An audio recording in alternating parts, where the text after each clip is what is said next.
तहफ़्फ़ुज़े दीन का कारवां रवा दवा, उलमा का साथ दो, आओ सब के सब यहाँ। वक़द ख़ाब मन दस्सा,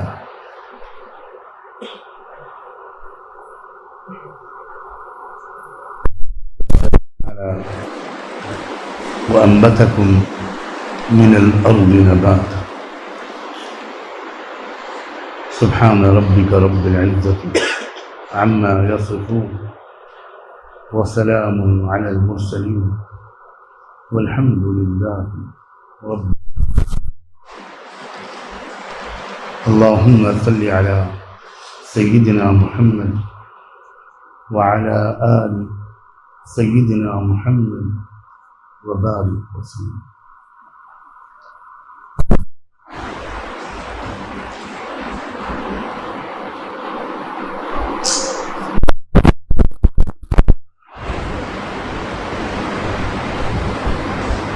इंसानों की जिस्मानी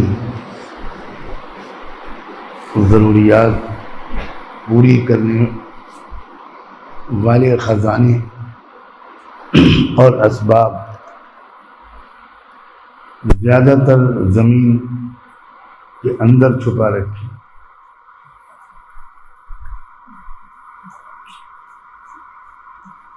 जितने अनाज, जितने गल्ले, फल, सब्जियां वगैरह वगैरह इंसानों की जिस्मानी ग़िज़ा के लिए ज़रूरी, वो सब ज़मीन के अंदर से निकलते।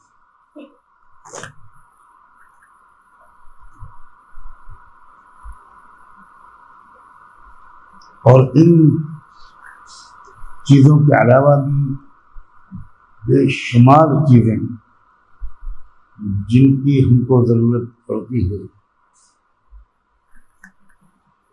वो सब अक्सर व बेशतर ज़मीन के अंदर से निकलती है। जितनी मादनियात हैं, धातें हैं, मिनरल्स हैं, सब ज़मीन के अंदर से। लोहा भी, सोना, चांदी, तांबा, पीतल, पेट्रोल, गैस और न जाने क्या क्या, सब ज़मीन के अंदर।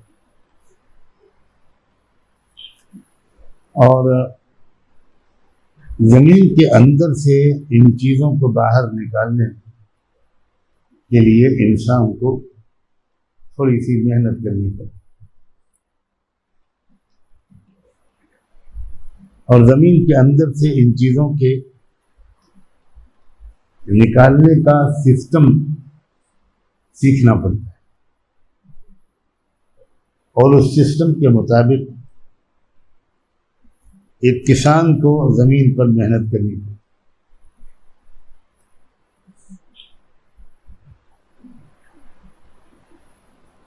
और किसान चाहे वो अनपढ़, लेकिन वो अपने तजुर्बों से, अपने आबा व अजदाद के तजुर्बों से,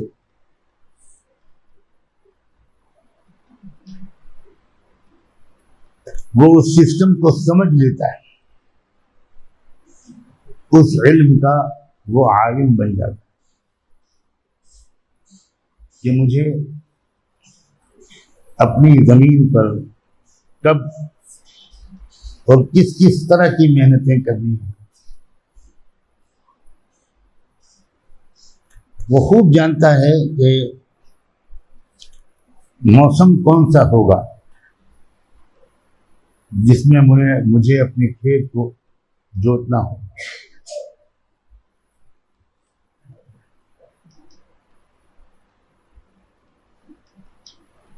कब मुझे पानी देना होगा, कब खाद देना होगा, कब बीज डालनी होगी,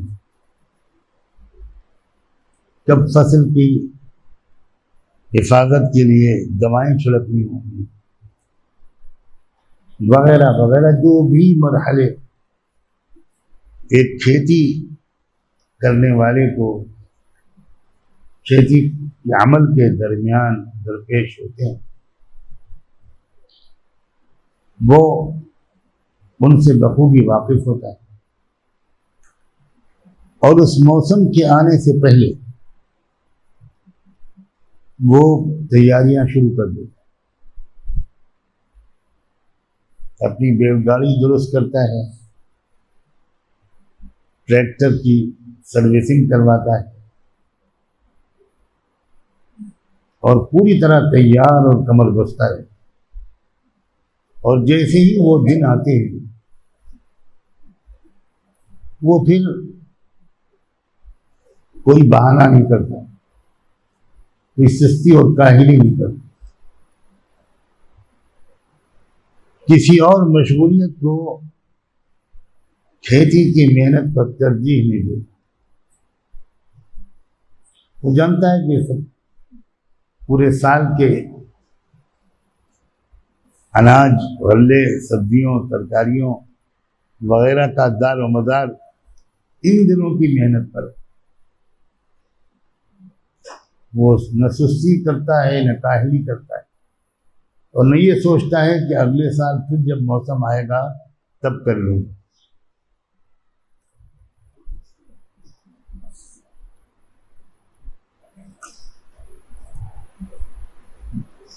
दूसरी बात ये कि इंसान भी अल्लाह के ऐलान और खबर के मुताबिक इसी जमीन से उगा है। कहीं न कहीं को रिश्ता है इंसान का इस मिट्टी से, इस जमीन से।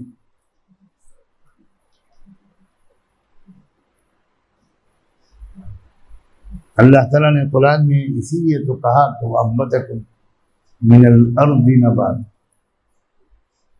कि हमने तुमको उगाया है। उगाने का लफ्ज़ पैदा है।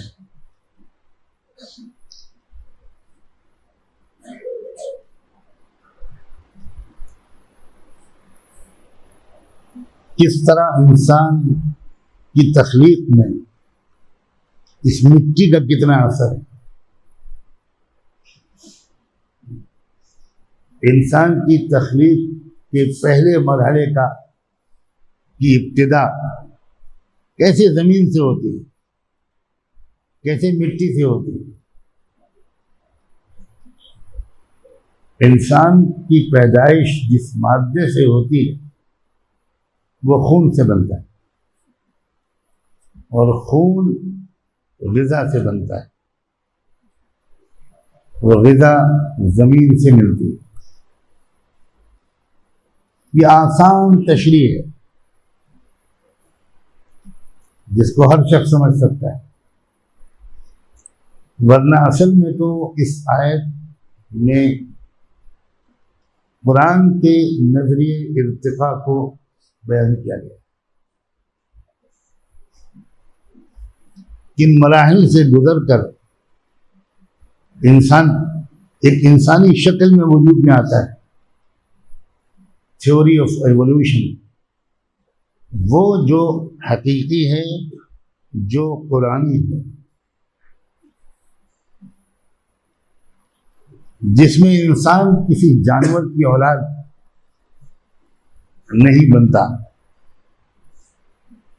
और मैं जब भी ये बात मेरे जुबान पर आती है तो ये इशारा भी ज़रूर आता है, अगर किसी ने अपने को जानवरों की औलाद बताया है तो हमें इसका हक उससे नहीं छीनना चाहिए और अपने नस्ब के बयान में उसकी हक बयानी पर उसको दाद देनी चाहिए। अब कोई पैदा तो हो किसी और नस्ल से और कहे कि मैं सैयदजादा हूं, तो ये तो झूठी बात है।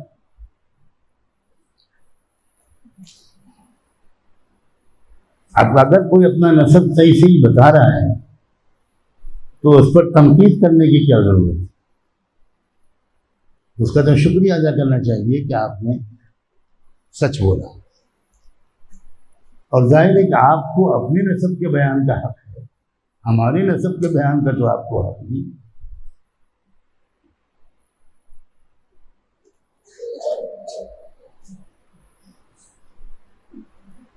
तो जब इंसान इस जमीन से होगा तो नफ्स इंसानी में इस जमीन के असरात मुंतकिल, जो चीज जिससे पैदा होती है, जिससे उगती है, उसके असरात उसमें मुंतकिल हो। तो अगर इंसान इस जमीन से होगा तो फिर यकीनी तौर पर इस जमीन की खुसूसियात भी इंसान के अंदर आई।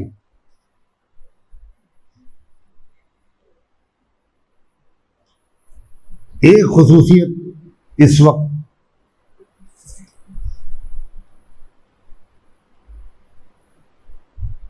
मुनासिब है कि इस वक्त याद दिलाई जाए, और वो खुसूसियत ये है कि जिस तरह जमीन के अंदर के मुफीद खजाने निकालने के लिए एक किसान को किसान वाली मेहनत करनी पड़ती है, उसी तरह अच्छी सिफात, अच्छे औसाफ, उनके खजाने भी क्योंकि इंसानी नफ्स के अंदर छुपे हुए हैं, और उन खजानों को अपने अपने नफ्स से बाहर निकालने और अपनी सीरत व किरदार का मुस्तकिल हिस्सा बनाने के लिए भी हर इंसान को अपने नफ्स पर उस तरह की मेहनत करनी पड़ेगी जिस तरह के किसान अपनी जमीन पर मेहनत करते। इसी मेहनत को तज़किये नफ्स, बिल्कुल खेती है वो। और जिस तरह आम इस्तिलाह में जिस चीज को हम खेती कहते हैं, जैसे कि मैंने अभी कहा था, उसका एक मौसम होता है और किसान उस मौसम को खूब पहचानता है, उसकी अलामतों को भी जानता है और एक दिन की ताखीर नहीं करता उस मौसम के आने पर। इसी तरह अपने अपने नफ्स की खेती करके उसके अंदर छुपे हुए अच्छे औसाफ के खजानों को बाहर निकालने का भी एक मौसम है, और वह मौसम एक दो दिन में शुरू हो जाए। रमजान क्या है? नफ्स पर खेती करने का मौसम, नफ्स पर, अपने आप पर, अपनी जात पर अच्छी चीजों के बाहर निकालने, अच्छी सिफात के जो हमारे अंदर पहले से मौजूद हैं,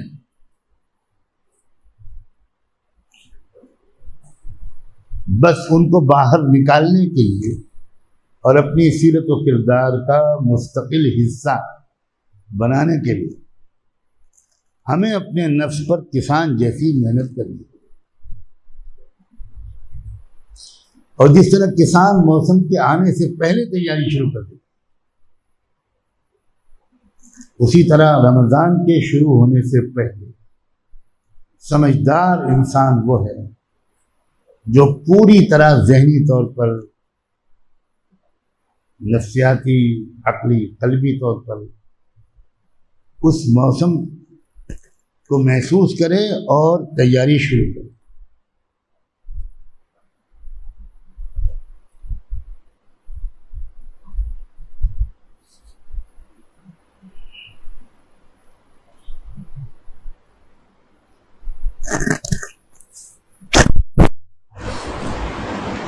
दो खास फायदे या मकासद और समरात रमज़ान मुबारक के आम तौर पर हम लोग समझते हैं, बल्कि एक फायदा ज्यादा आम तौर पर मशहूर है, और वो है मग़फ़िरत, गुनाहों की माफी, पिछले गुनाहों की माफी।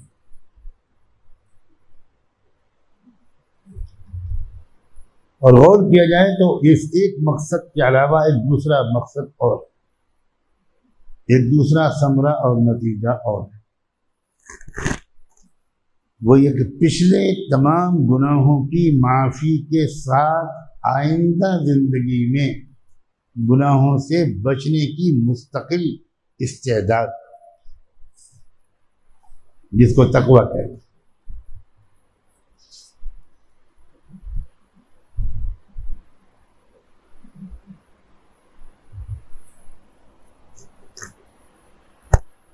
रमजान मुबारक में अगर किसी शख्स ने इस तौर पर एक महीना पूरा गुजार लिया, जिस तरीके पर रमजान का हर लम्हा गुजरना चाहिए,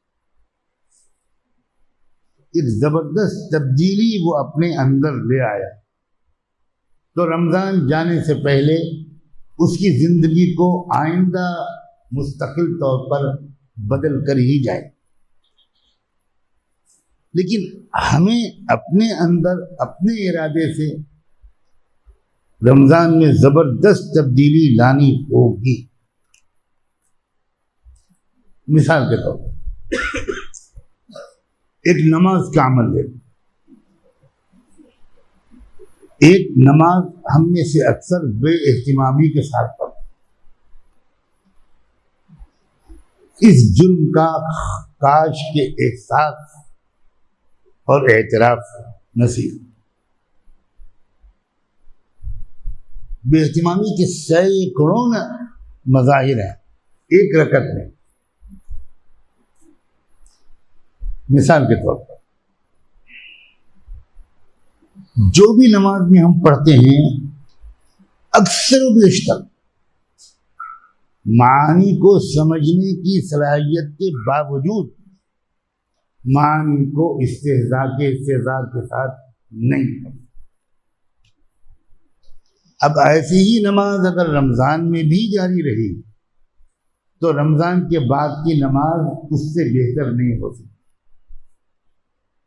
क्योंकि किसान खेती का मौसम तो आपने ज़ाया कर दिया। अब हज़ारों ट्रैक्टर चलाते रहिए,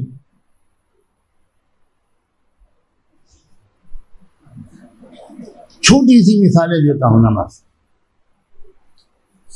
आप दो सजदों के दरमियान बैठते हैं, अब उस वक्त जो दुआ अल्लाह के रसूल ने सिखाई है दुनिया और आखिरत की तमाम ज़रूरियात के लिए, वो तन्हा दुआ काफ़ी। अल्लाहुम्मा ग़फ़िरली वरहमनी वआफ़िनी वहदिनी वरज़ुक़नी। क्या बचा इस दुआ में, क्या बचा?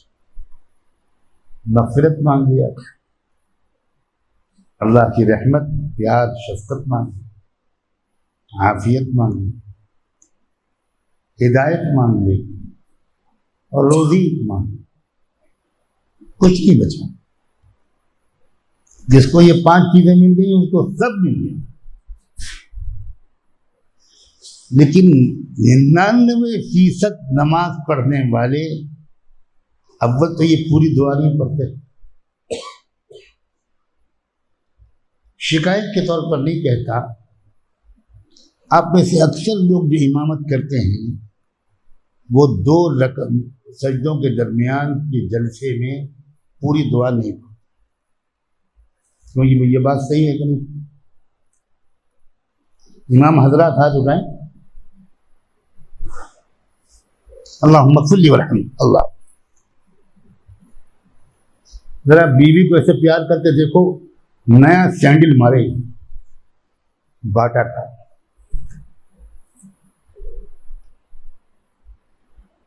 I love you, I love you.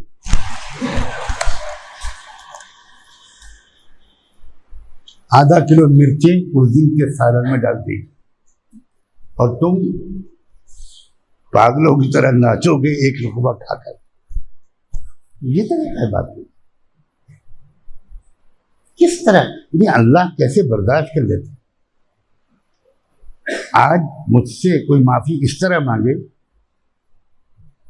माफ कर दूंगा मैं। हम अल्लाह से इस तरह माफी मांगते हैं, अल्लाह ताला बर्दाश्त कर लें। अल्लाह ताला को तो चाहिए ये था, या अल्लाह कर सकता था तो उसी वक्त थप्पड़ मार देता, लात मार देता, क्या बकवास करते। आज बहुत दुख होता है ये। और ये दुआनी पूरी नमाज इसी तरह है। ये तो मैंने आसान करने के लिए मिसाल दी।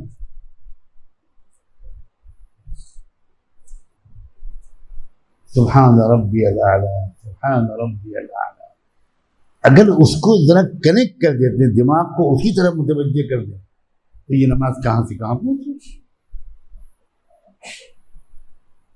अल्हम्दुलिल्लाह रब्बिल आलमीन अर्रहमानिर रहीम। जमात से आदमी नमाज पढ़ रहा हो, इमाम हो या मुक्तदी, सिर्री हो या जहरी। अब अगर नमाज रमजान में भी ऐसी ही रह गई तो रमजान के बाद भी नमाज बेहतर नहीं हो सकेगी। ये एक ऐसी बात मैंने अर्ज की है कि जो अज़्म कर ले हो, तय कर ले कि बस अब से नमाज बदल देनी। रकातों की तादाद इतनी अहम नहीं है जितनी नमाज की कैफियत है। कमियत की ज्यादा अहमियत नहीं।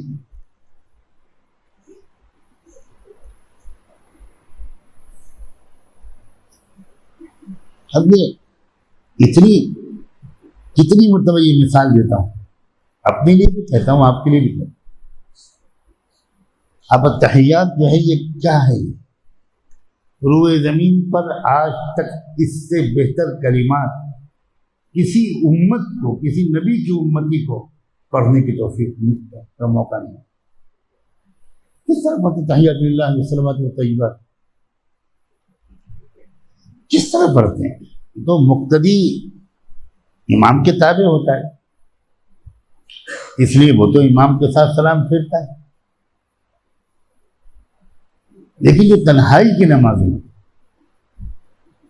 उसमें तो नमाज की अहमियत समझने वालों को जिस तरह तहियात पढ़ते हुए देखने वालों ने देखा, तो 10-10 मिनट तक, 5-5 मिनट तक 20 मरतबा तहियातुल्लाह दोहराते रहते हैं। इसलिए कि ये तो वो सलाम है जो अल्लाह को किया था इन अल्फाज में रसूलुल्लाह सल्लल्लाहु अलैहि वसल्लम। किसी नबी को रब से इतने करीब जाने का मौका नहीं मिला जितना अल्लाह के रसूल को मिला। और उस वक्त अल्लाह ने हुजूर को सिखाया, इन लफ्जों में मुझे सलाम करो। जाहिर है कि अल्लाह से ये तो नहीं कह सकते थे कि अस्सलामु अलैका या रब्बना, तो सलाम तो दुआ है, तो बंदा खुदा को क्या दुआ देगा। इसलिए ये सलाम का की इबारत, तो सलाम के अल्फाज अल्लाह ने अपने रसूल को सिखाए, इस तरह मुझे सलाम। अब कमाल है, ये तो हुजूर का मुकाम था ना भाई, लेकिन हजारों लाखों दुरूद और सलाम कि अपने हर उम्मती को इस मुकाम पे पहुंचा दिया कि तुम भी इन्हीं लफ्जों में अल्लाह को सलाम करो, जो पिछले किसी नबी को भी नहीं सिखाया। इस कदर एक कदरी हम कर रहे हैं अत्तहियातु लिल्लाहि वस्सलावातु वत्तय्यिबात। इतना उस वक्त ख्याल हो जाए कि मैं अल्लाह से सलाम पूछ, और इसीलिए उसके फौरन बाद अस्सलामु अलैका अय्युहन नबी व रहमतुल्लाहि व बरकातहू। अब उस वक्त हुजूर सल्लल्लाहु अलैहि वसल्लम का खिताब अगर ये हुजूरी के साथ हो कि मैं हुजूर को सीगे हाजिर के साथ सलाम पेश कर रहा हूं, तो अजीब कैफियत होगी।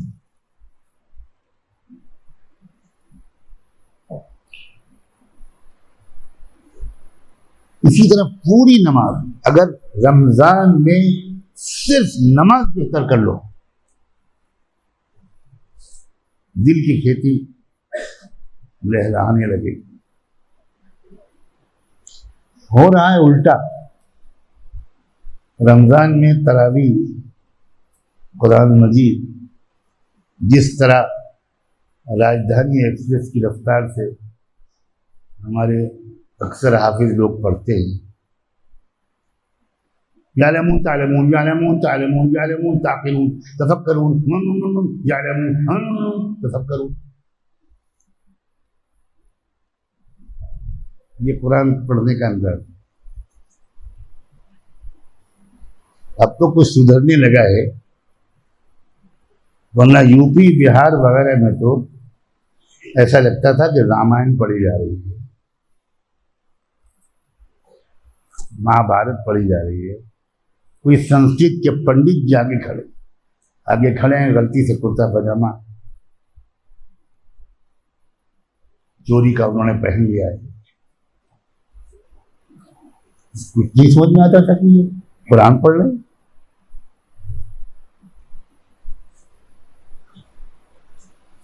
अल्लाह ताला अरब उलमा को बहुत गुजारिश है। एक तो उनका हिफ्ज़ कुरान इतना पुख्ता था,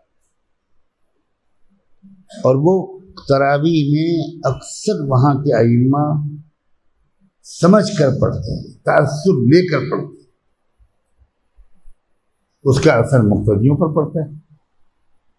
मुक्तदियों का जहन इधर उधर कम भटकता है। जरा सा इधर गया और इमाम साहब की भर्राई हुई आवाज रिक्कत वाली सुनाई पड़ी, और फिर जहन उधर को मुतवज्जे हो गया।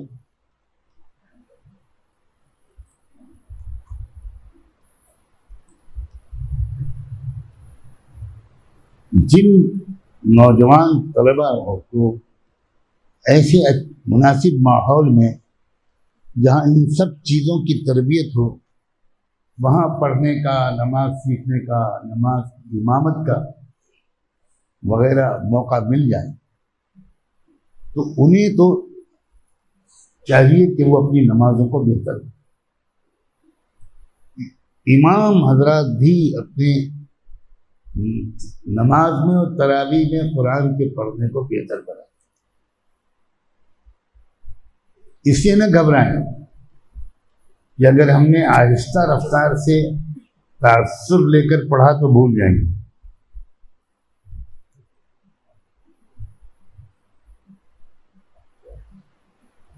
क्योंकि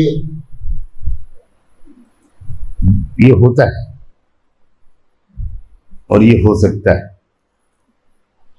इसलिए इमाम साहब अपने को मुस्तस्ना समझते हैं कि पीछे खड़े हुए मुक्तदी कुरान पर गौर करें और मैं अपनी इज्जत बचाऊं।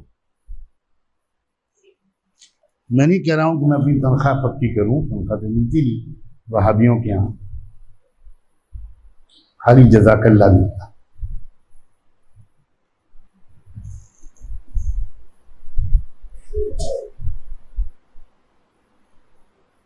हज़रत शेखुल हदीस रहमतुल्लाह अलैह नई नई अच्छी किताबों को कई 100 की तादाद में मंगवाते थे,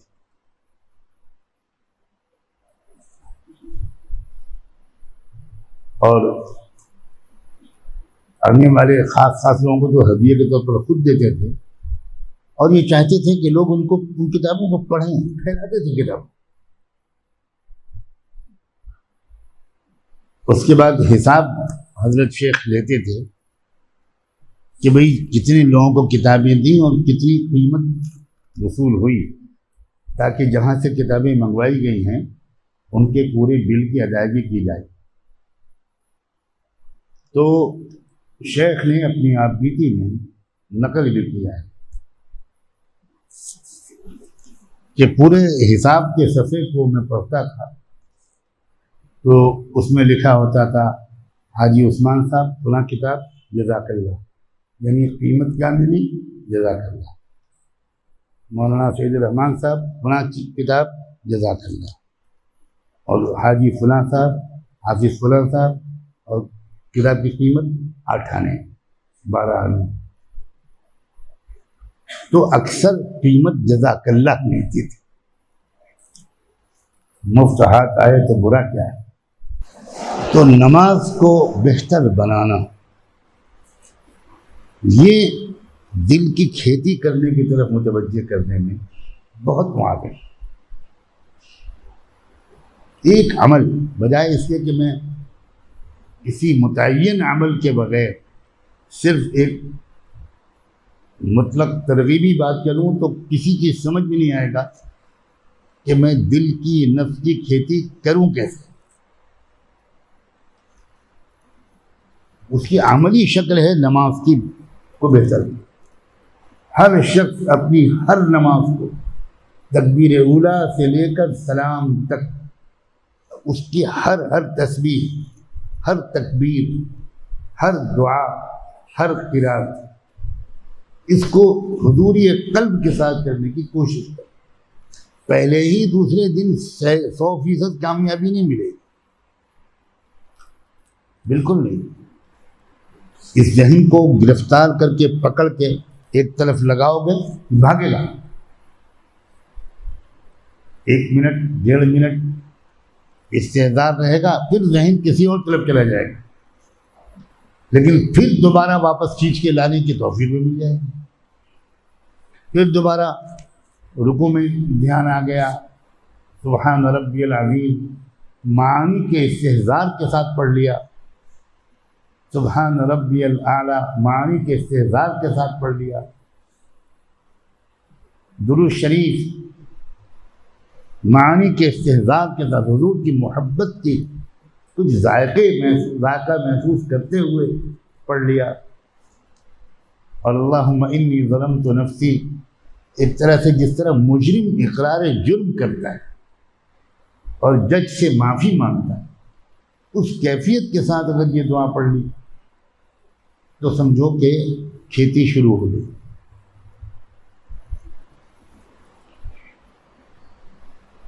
मैं बहुत सी चीज़ों को अगर बयान करूंगा तो आपका जहन मुंतशिर हो, और तजर्बा ये बताता है कि फिर इंसान न ये कर पाता है न वो कर पाता है। सिर्फ एक चीज़, नमाज, इसको बेहतर बनाओ ताकि मुस्तकिल ज़िंदगी भर नमाजें गैर रमज़ान में भी बेहतर हो।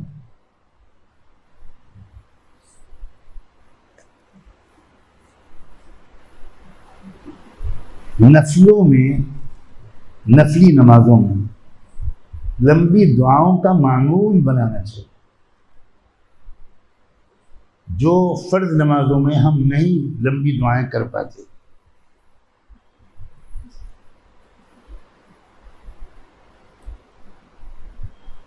वो तन्हाई की नफली नमाजों में लंबी दुआएं आसानी से मांग सकते हैं। मैं नहीं कहता कि आप 20 रकत पढ़ो, 12 रकत पढ़ो, 4 रकत पढ़ो तहज्जुद के वक्त में या इशराक में, चाश्त में, अव्वाबीन में, जिस वक्त मुनासिब हो अपने निज़ाम औक़ात की रियायत करते हुए उसमें 2 रकत, 2 रकत, 6 रकत, 4 रकत, 8 रकत, जितनी कर, लेकिन बहुत एहतिमाम से, और उसमें लंबी नमाज, लंबी दुआएं। अब जैसे मिसाल के तौर पर आप कौमा में खड़े होते हैं रुकू के बाद, तो समी अल्लाहु लिमन हमिद रब्बना लकल हम्द।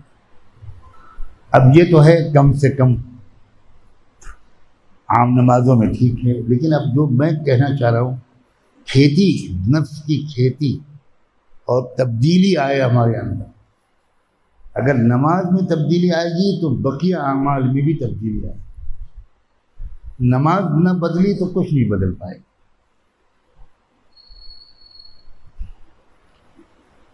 अब रब्बना लकल हम्द के आगे एक सहाबी ने दुआ पढ़ी जो हुजूर ने सिखाई नहीं थी, हम्दन कसीरन तय्यबन मुबारकन फी, रब्बना लकल हम्द आगे इजाफा किया, हम्दन कसीरन तय्यबन मुबारकन। तो अल्लाह के रसूल बहुत खुश हुए इस दुआ से, और ये नहीं कहा कि भाई ये तो मैंने सिखाया ही नहीं था, तुमने कहाँ से पढ़ ली। बहुत खुश हुए, बुलंद कलिमात इरशाद फरमाए कि तुम्हारी ज़बान से इन कलिमात को सुनकर फरिश्तों में किस कदर लहर दौड़ गई, और अल्लाह की कैसी खुशी हुई तुम्हारे ज़ुबान से ये कलिमात। उसके बाद से उम्मत के सालिहीन का ये शेवा हो गया कि वो मुस्तकिल तौर पर अपनी तन्हाई की इबादत में, नमाज़ों में, नफलों में ये रब्बना लकल हम्द पर सजदा नहीं कर देते, बल्कि हम्दन कसीरन तय्यबन मुबारक, दो तीन बार ये दोहराते। और चूंकि वो लम्हा ऐसा है, तो उस वक्त भी अल्लाह के रसूल लंबी दुआ करते थे, तवील। हमारे मुल्क के जो हाजी लोग हज में जाते हैं, हरमैन शरीफैन या उम्रों में, तो शुरू में कई दिन तक तो वो वहाँ हरमैन के इमामों के पीछे नमाज में बहुत परेशान होते,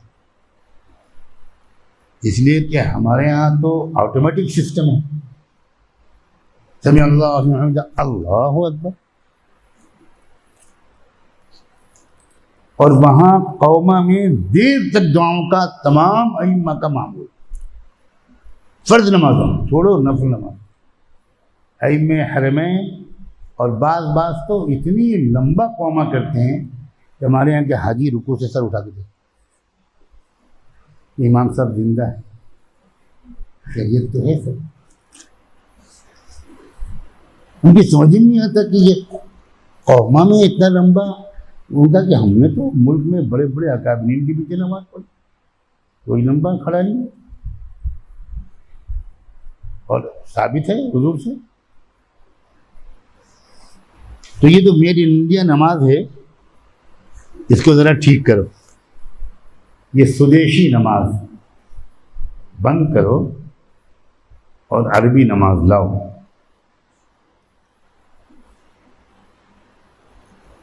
चुनाचे अब जो दुआएं हुजूर पढ़ते थे,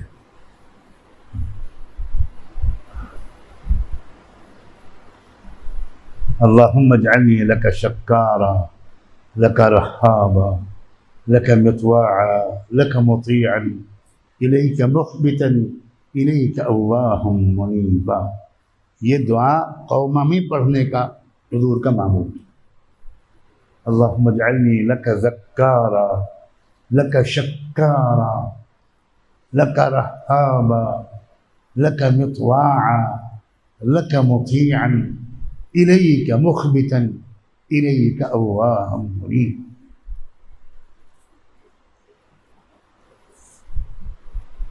इस सब करोगे तो रुकू भी लंबा, कौमा में भी देर तक दुआ। तो अब जो सबसे ज़्यादा कुर्ब इलाही का मुकाम है वो है सजदा। तो सजदा एक बेहतरीन कल्बी कैफियत के साथ करने की तौफीक मिले, और सजदा तो फिर जितना तवील किया जा सके, और जितनी दुआएं हुजूर से साबित है ना, जिनको आप मसनून दुआएं कहते हैं, इनमें 60, 65, 70% हुजूर की दुआएं सजदे में थी।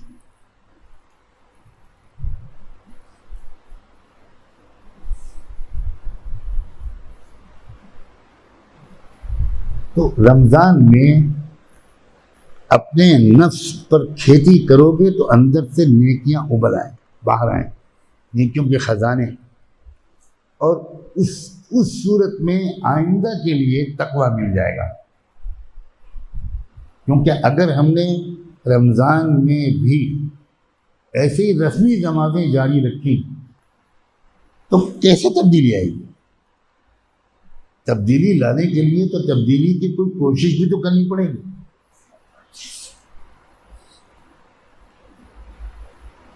पिछले गुनाहों को माफ करवाना और आइंदा जिंदगी को बदल डालना। हर शख्स जानता है, काश के वो गौर करे और एहतिसाब करे अपना, कि वो किन किन कमजोरियों में फंसा हुआ है। हर एक की यकसा बुरी आदतें नहीं होती। किसी पर गुस्से का गलबा है। तो अब ये रमज़ान का मौका बेहतरीन मौका है कि वो इसके लिए सबसे ज़्यादा दुआ अल्लाह से मांगे कि अल्लाह मुझे ये गुस्सा काबू में करने की तौफीक दे। जिस बीमारी में मरीज मुब्तला होगा उसी का जो इलाज करवाएगा। अब मरीज को ये पता ही नहीं कि मैं किस बीमारी में मुब्तला। डॉक्टर साहब के यहाँ 3 आदमियों के सहारे आ गया। अब वो 3 आदमी तो बाहर बिठा दिए गए, डॉक्टर साहब के पास मरीज अंदर अकेला पहुंचा दिया गया। डॉक्टर साहब पूछ रहे हैं कि फरमाइए क्या तकलीफ? मुझे नहीं। तो डॉक्टर आधा फिट कुर्सी पीछे कर लेगा कि मरीज खतरनाक है, थोड़ा पीछे हटो। तो पता ही नहीं कि मुझे क्या बीमारी। नहीं, आप बताइए आपको क्या तकलीफ है? मुझे कोई तकलीफ नहीं। डॉक्टर समझेगा और सीरियस है मामला। पूछेगा आपके साथ कोई साहब आए, देख लीजिए।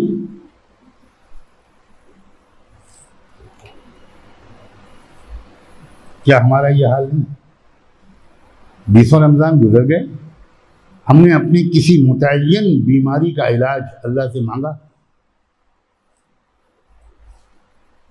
मरीज ये मानता है कि मैं मरीज हूं, लेकिन उसे मुतय्यन बीमारी नहीं मालूम। बिल्कुल नहीं हाल है। हमें किसी को नहीं मालूम कि उसके अंदर क्या क्या खराबियां हैं। सब खराबियां किसी के अंदर नहीं होती, लेकिन कुछ खराबियां होती। उन मुतय्यन खराबियां, चाहे वो गुस्से की लाइन हो, शहवत की लाइन हो, हसद हो, अपने को बड़ा समझना हो, बेअदबी हो, बदजुबानी हो, कंजूसी और बुखल है, इस तरह की बीमारियां होती हैं। किसी को 4, किसी को 6, किसी को 7, किसी को 8। अब ये मुतय्यन तौर पर बीमारियों का एहसास सबसे पहले मरीज को होना चाहिए। तब वो जाकर अल्लाह ताला से मांगेगा, अल्लाहुम्मा तहिर कल्बी मिनन निफाक। ये मुतय्यन बीमारी के लिए दुआ है।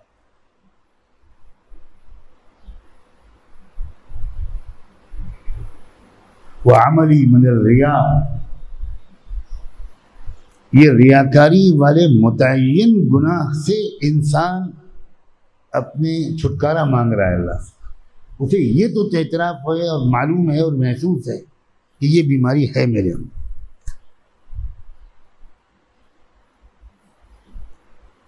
वाइनी मिनल खियाना, बदनज़री, उसे मालूम है कि ये है, ये मेरे अंदर कमी है।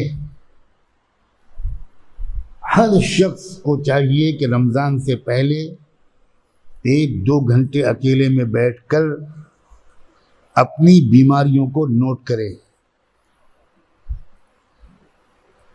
रमज़ान में भी गफलत के साथ गुजर गया तो मुझे तो नहीं लगता कि बाद में उसको मुतय्यन बीमारियां, एक तो है एतराफ़ जुर्म कि भाई मैं गुनहगार और खताकार। ये बगैर एहसास के हो सकता है रस्मी तौर पर आदमी अल्लाह मियां से भी कह रहा हो कि मैं गुनहगार। मुतय्यन तौर पर पकड़ो अपनी अपनी कमजोरियों को, क्या क्या खराबियां। बात इंसान एतराफ़ कर सकता है कि मेरी आंखें इतनी खुश हैं कि कभी आंसू नहीं निकलते। हुजूर ने इसके लिए भी दुआ मांगी मुतय्यन तौर पर, अल्लाहुम्मा रज़ुक़नी आयनैनि हत्तालतैन तस्क़ियानिल क़ल्ब बिज़ुरूफ़िद दम, कि अल्लाह मुझे दो ऐसी आंखें दे दीजिए जो बहने वाली, और जिन आंखों से, आंखों के आंसुओं से मेरे दिल की खेती की सिंचाई हो। अब पता चला कि जिसकी आंख से आंसू नहीं निकलते उसका दिल सख्त हो जाता, कसावत क़ल्ब, सुम्मा क़सत क़ुलूबुहुम मिन बअदि ज़ालिक,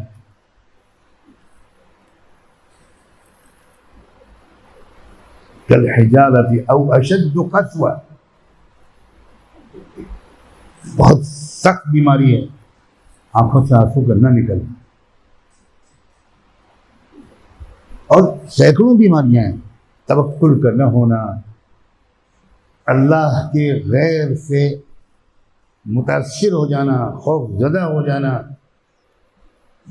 कुफ्र के गलबे से दिल को चोट न लगना, मुकाबले का हौसला न होना, फरार की राहें इख्तियार करना, हज़ारों ऐब हैं।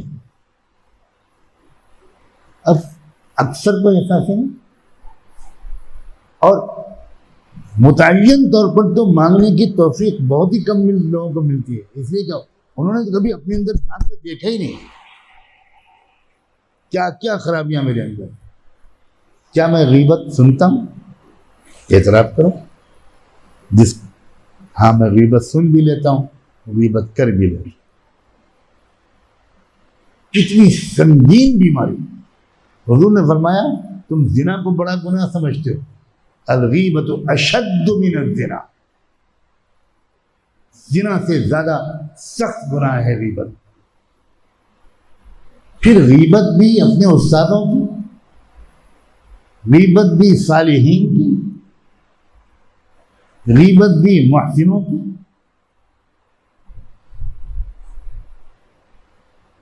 तो ये मिसाल के तौर पर ये बात कह रहा हूँ, ये रमज़ान मुबारक में मुतय्यन तौर पर अपने अंदर के इन अमराज को नोट करना और बार बार उनको अल्लाह के सामने पेश करना। ये तो बीमारियां वो हैं जो मैं खुद महसूस कर सका हूँ, कई बीमारियां ऐसी भी होंगी जो मैं खुद नहीं देख सका अपने अंदर। मुझे सब बीमारियों से इस रमज़ान में हमेशा के लिए छुटकारा दे दीजिए। रमज़ान सिर्फ मग़फ़िरत के लिए नहीं आता, रमज़ान इस्लाह के लिए भी आता है। मग़फ़िरत होती है माज़ी की, इस्लाह होती है हाल और मुस्तक़बिल। मग़फ़िरत थोड़ी बहुत लोग उसको याद रखते हैं कि रमज़ान में मग़फ़िरत मिलती है और मग़फ़िरत की दुआ भी कर लेते हैं, लेकिन इस्लाह की कोशिश, तब्दीली की कोशिश और इस्लाह और तब्दीली की दुआ शायद उतने लोग नहीं करते।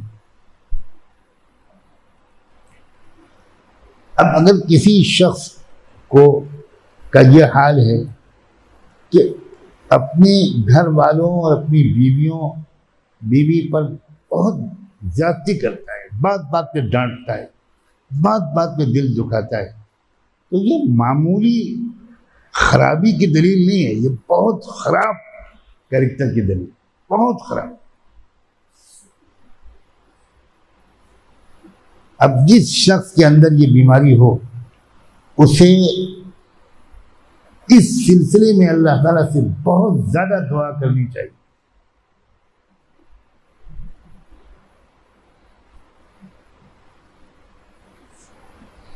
कि अल्लाह ताला, मैं अजीब किस्म का इंसान हूँ, मेरे अखलाक ख़राब, मेरी ज़ुबान कड़वी, ज़रा सी बात पर गुस्सा, और वो गुस्सा अक्सर उतरता है वहाँ जहाँ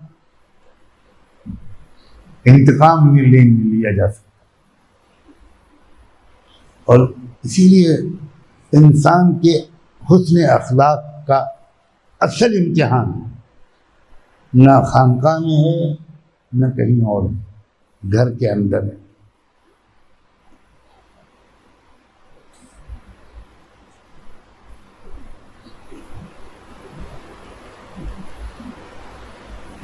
खियारुकुम खियारुकुम लिअहलिही व अना खैरुकुम लिअहली। अल्लाह के रसूल ने फरमाया कि तुम में अच्छे लोग सबसे ज़्यादा सिर्फ वो हैं जिनका बर्ताव अखलाक अपनी बीवियों के साथ अच्छा है। और फिर फरमाया व अना खैरुकुम लिअहली, और मैं अपने घर वालों के लिए तुम सबसे बेहतर हूं।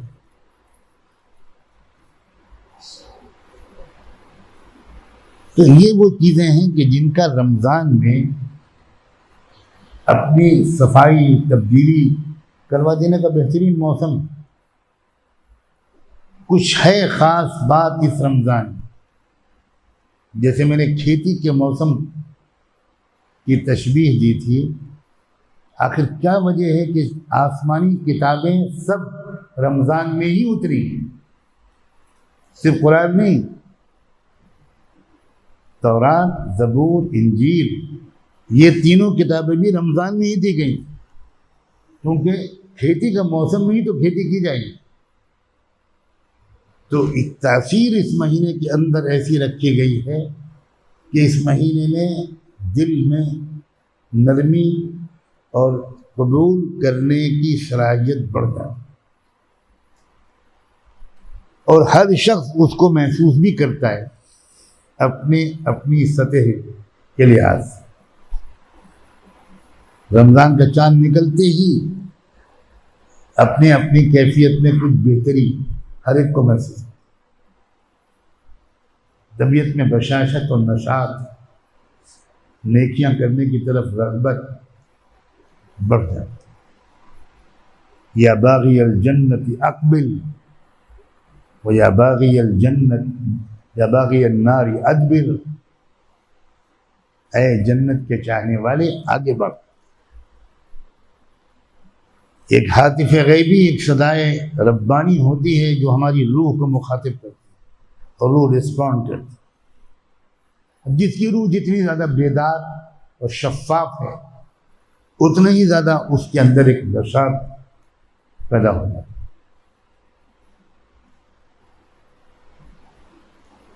तो अभी थोड़ा सा वक्त बाकी है। मुमकिन तो ये भी है कि कल ही रमज़ान शुरू हो जाए। रमज़ान का चांद कल देखा जाना मुमकिन है। हिसाब की रूह से कल भी इम्कान है। तो हो सकता है कल ही पहली तरावी हो, कल ही मगरिब से रमज़ान शुरू हो जाए। तो आज इन बातों के अर्ज करने का मकसद यही है कि अभी से हम ज़हनी तौर पर तैयार हों, किसान की तरह तैयारी शुरू करें, हंगामी तौर पर अपनी अपनी कमज़ोरियों को लिखें, और वह आपके और आपके रब के बीच में राज रहना चाहिए। और अपनी नमाज को बेहतर बनाएं, तवील नमाज, 2-4 रकत बहुत लंबी, और बाकी हर नमाज की हर तस्बीह में, हर दुआ, हर तकबीर, हर अमल हुजूरी क़ल्ब के साथ उस तरफ दिमाग को मुतवज्जे करके। और खुदा का शुक्र है कि हम लोग तो वो लोग हैं जो मानी समझते, जो बिल्कुल मानी नहीं समझते। वो क्या कह रहे हैं, अल्लाहुम्मा इन्नी ज़लमतु नफ़्सी ज़ुल्मन कसीरा, तो उनके लिए तो वाकई उतना आसान नहीं जितना हमारे लिए है। लेकिन हम इसकी नाक़दरी कर रहे हैं। मानी के इस्तेहज़ा की वजह से दिलो दिमाग को यकसू रखना कहीं ज़्यादा आसान हो जाता है बनिस्बत उन लोगों के जो कुछ नहीं समझ पाते।